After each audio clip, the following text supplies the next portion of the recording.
नमस्कार, आप देख रहे हैं एनएमएफ न्यूज और आपके साथ मैं हूं नम्रता। आप जानते ही हैं, पंजाब हरियाणा के किसान सड़कों पर उतर आए हैं। उनका कहना है कि एमएसपी पर गारंटी सरकार दे, लिखित में दे, और एमएसपी के साथ साथ उनकी तमाम मांगे हैं जिसको लेकर वो धरना प्रदर्शन कर रही हैं। पिछले काफी वक्त से दिल्ली और दिल्ली से सटे हुए जितने भी बॉर्डर हैं उन पर एक तरीके से बवाल देखा जा रहा है, क्योंकि किसान भारी तादाद में बैठ गए हैं और इसका खामियाजा आम जनता को भुगतना पड़ रहा है। जो ऑफिस जाने वाले लोग हैं उनको खासी दिक्कतों का सामना करना पड़ रहा है। लेकिन इन सब के बीच एक बड़ा सवाल है, और सवाल है उत्तर प्रदेश के किसानों से जुड़ा हुआ। लोग पूछ रहे हैं कि ये जो तथाकथित किसान धरने पर बैठे हैं, क्या ये सिर्फ पंजाब के हैं? क्या ये सिर्फ हरियाणा के हैं? उत्तर प्रदेश के किसानों को कोई दिक्कत नहीं हो रही? उत्तर प्रदेश के किसान क्यों मांग नहीं कर रही हैं? इन सब के बीच एक बड़ी खबर आपको बताते हैं। खबर है उत्तर प्रदेश के मुख्यमंत्री योगी आदित्यनाथ के एक फैसले से जुड़ी हुई। दरअसल अगले 6 महीने के लिए किसी भी तरह की हड़ताल पर योगी आदित्यनाथ सरकार ने पाबंदी लगा दी है। इतना भी कहा गया है कि अगर किसी ने जबरन हड़ताल करने की कोशिश की तो फिर उस पर एस्मा लगाया जा सकता है और बिना वारंट के गिरफ्तारी भी संभव मानी जा रही है।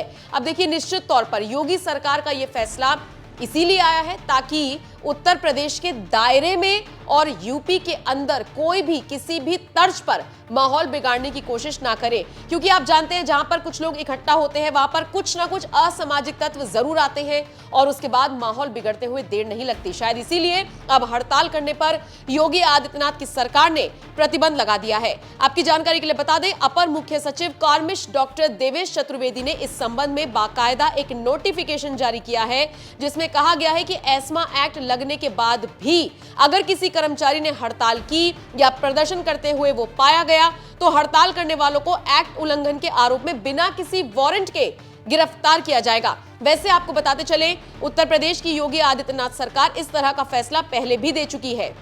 2023 की बात है, बिजली विभाग के कर्मचारी हड़ताल पर थे और उसी दौरान योगी आदित्यनाथ ने यह ऐलान किया था कि 6 महीने के लिए कोई भी हड़ताल नहीं करेगा और अगर करेगा तो एस्मा कानून के तहत मुकदमा दर्ज होगा, बिना वारंट के गिरफ्तारी कर दी जाएगी। निश्चित तौर पर सरकार का ये जो आदेश है ये ऐसे वक्त में आया है जब किसान धरने पर तो बैठ रहे हैं, लेकिन दिल्ली जाते वक्त उनका जो रास्ता है वो यूपी से होकर भी गुजर रहा है और इसीलिए योगी आदित्यनाथ ने अपने प्रदेश को तो कम से कम हड़ताल मुक्त बनाने का ऐलान भी कर दिया है और इस दिशा में उनके अधिकारियों ने काम करना शुरू भी कर दिया है। अब जिन लोगों को नहीं पता कि एस्मा क्या है, उन लोगों को बताते चलते हैं, इसको लेकर सारी जानकारी आप तक पहुंचा देते हैं। एस्मा का मतलब है एसेंशियल सर्विसेज मैनेजमेंट एक्ट, यानी इंग्लिश में अगर आप बात करेंगे तो ESMA।